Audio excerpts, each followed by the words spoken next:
G'day cocktail lovers. This is named after the famous musician B.B. King. It's kind of a cousin of a Manhattan, and I was inspired to come up with this from a post on Steve the Bartender's Facebook group. Someone posted, drink B.B. King. They said the ingredients but not the specs, but I didn't let that hold me back because I've been messing around with this sort of thing for long enough to be pretty sure of what would be a good balance among the ingredients in this. I did actually look online to see if there was a B.B. King cocktail that had these ingredients to see what specs, and I didn't find one. What I did find, commonly when someone calls a cocktail a B.B. King, it has two ingredients that start with B. This is no exception. It has brandy and bourbon in it, along with some modifiers. But before I go through those ingredients in detail, I am going to taste it.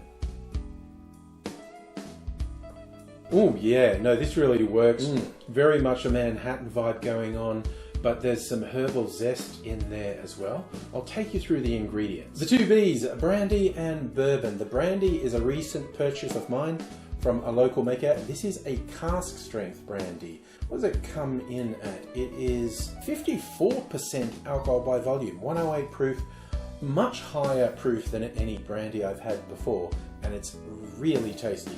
And I did actually go a bourbon for the whiskey part. Just for authenticity, I thought I'm going to do BB. I have one bourbon, lots of whiskies, mostly Australian, but I am going with the bourbon in this case. As I said, it's a cousin of a Manhattan, and sweet vermouth is your standard modifier in a Manhattan, and that is in this recipe, but there's also some green chartreuse which livens it up and takes it in a slightly different direction. Along with some orange bitters, those all come together to make my version of a B.B. King cocktail.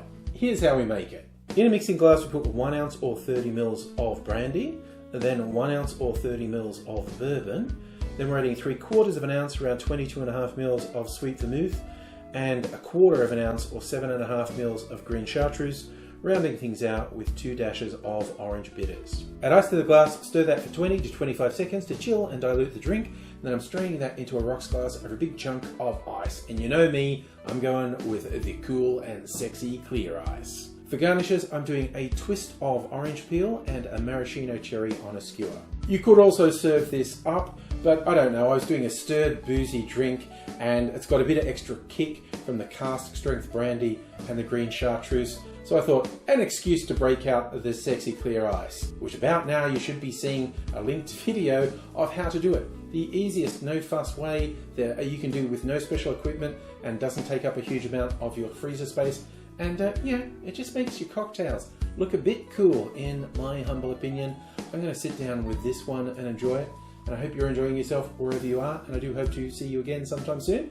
Until I do, I will say cheers.